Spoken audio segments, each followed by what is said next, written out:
Hi guys, मी दीपिका. माझ्या दीपिकास taste हाऊसमध्ये आपलं मनापासून स्वागत आहे.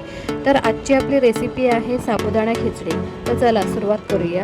इथे आपण शेंगदाणे भाजून घेत आहोत. त्याचा आपण कूट करणार आहोत. त्यानंतर आपण कढईमध्ये तेल टाकलं आहे, त्यामध्ये जिरा टाकला आहे, त्यात कढीपत्ता घातला आहे, हिरवी मिरची,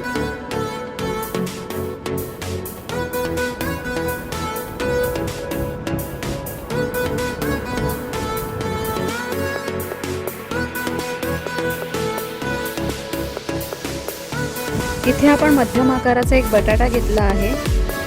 तो बटाटा त्यामध्ये टाकला आहे आणि तो आता व्यवस्थित आपण शिजवून घेणार आहोत.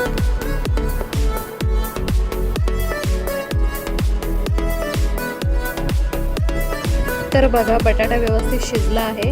आता या स्टेजला आपण याच्यामध्ये साबुदाणा घालणार आहोत, जो मी 2 तास भिजत ठेवला होता. साबुदाणा भिजवण्याची पण एक पद्धत आहे. त्या पद्धतीने जर तुम्ही साबुदाणा भिजवला तर खिचडी ही आपली सुटसुटीत मोकळी होते. नाहीतर मग काही लोकांची खिचडी आहे जी चिकट होते, तशी होऊ नये यासाठी तुम्ही जेवढा साबुदाणा घेताय, समजा 1 वाटी साबुदाणा आहे तर 1 वाटी पाणी असं घेऊन तुम्ही ते भिजत ठेवा. त्याआधी ते 3-4 वेळा स्वच्छ धुवून घ्या आणि मगच तो भिजत ठेवा.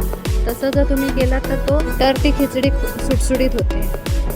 आता या स्टेजला आपण इथे शेंगदाण्याचा कूट घालणार आहोत.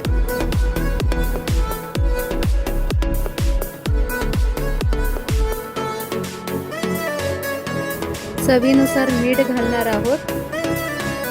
तुम्हाला पाहिजे असेल तर यामध्ये साखर पण घालू शकताय. काही लोकांना आवडते, काही लोकांना नाही आवडत. माझ्या घरात कोणी खात नाही म्हणून मी ती घातली नाही आहे. त्यानंतर तुम्ही याच्यामध्ये कोथिंबीर घालून एक 5 ते 10 मिनटं ती व्यवस्थित शिजवून द्या आणि तयार आहे आपली साबुदाणा खिचडी.